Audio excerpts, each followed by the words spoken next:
konstruksi jaring rusuk beton itu adalah satu konstruksi yang kumpulan dari segitiga-segitiga yang menyatukan bangunan atas itu dengan bumi. Jadi menindaklanjuti temuan sebelumnya, yaitu konstruksi sarang laba-laba yang ditemukan sekitar 35 tahun yang lalu. Tetapi ada beberapa kelemahan, yaitu beberapa bangunan yang di bawahnya tanahnya lunak. Itu sering terjadi salah satu sudut tertentu yang paling lunak itu turun duluan, sehingga bangunan tadi konsolidasi tanah di bawahnya itu sering mengalami kemiringan sementara. Sampai hari ini tidak ada satupun yang kemiringannya mencapai taraf berbahaya, tetapi itu tentunya sesuatu yang sangat perlu untuk diperbaiki. Dan jaring rusuk beton itu mengantisipasi bahwa apabila ada satu atau dua sudut dari bangunan itu yang tanahnya lebih lunak akan turun lebih dulu, dicegah dengan satu tambahan yang disebut dengan pasak vertikal, di mana pasak itu sebenarnya bukan pasak yang untuk menahan beban, tapi pasak ini menahan guling. Terbukti di banyak tempat yang tanahnya agak lunak pun semuanya berhasil untuk tetap datar, tetap rata. Teknologi jaring rusuk beton adalah teknologi modern, teknologi kekinian, tetapi tetap menggunakan tenaga kerja manusia secara langsung, tidak diambil alih oleh mesin. Yang dibutuhkan adalah manusia-manusia yang dilatih menjadi expert, sehingga kalau kita menggunakan teknologi jaring rusuk beton ini, itu akan memberikan kesempatan kerja yang banyak sekali. Tapi tentunya adalah tenaga-tenaga kerja yang mau dilatih untuk penjaminan mutu. Tidak perlu ada alat-alat berat yang harus melewati pemukiman. Teknologi ini bisa sangat cepat sekali untuk membangun gedung. Jadi kita bisa membangun rusun misalnya, mungkin hanya tidak perlu waktu berbulan-bulan. Dalam waktu 2 atau 3 bulan gedung itu bisa selesai.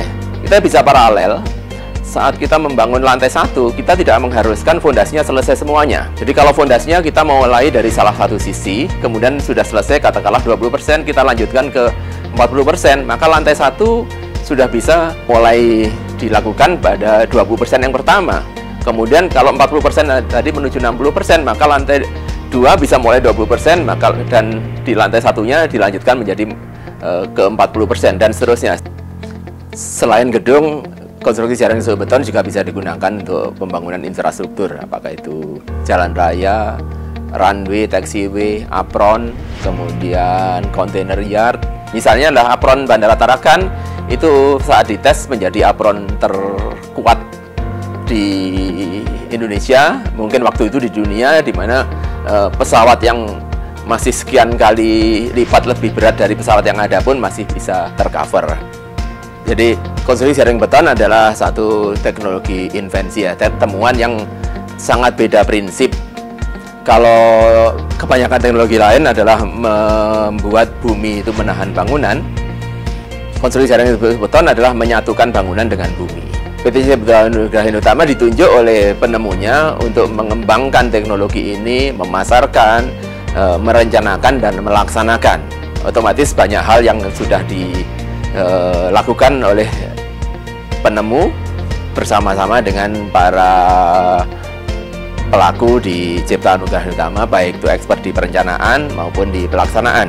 Tentunya kalau misalnya ada yang mengatakan bahwa kalau seperti itu kami juga bisa melakukan, mungkin saja bisa, tetapi seberapa jauh kualitas yang dilakukan oleh orang-orang yang memang sudah berpengalaman dan memahami tentang teknologi ini dengan yang melihat dari luar dan mencoba dengan meniru.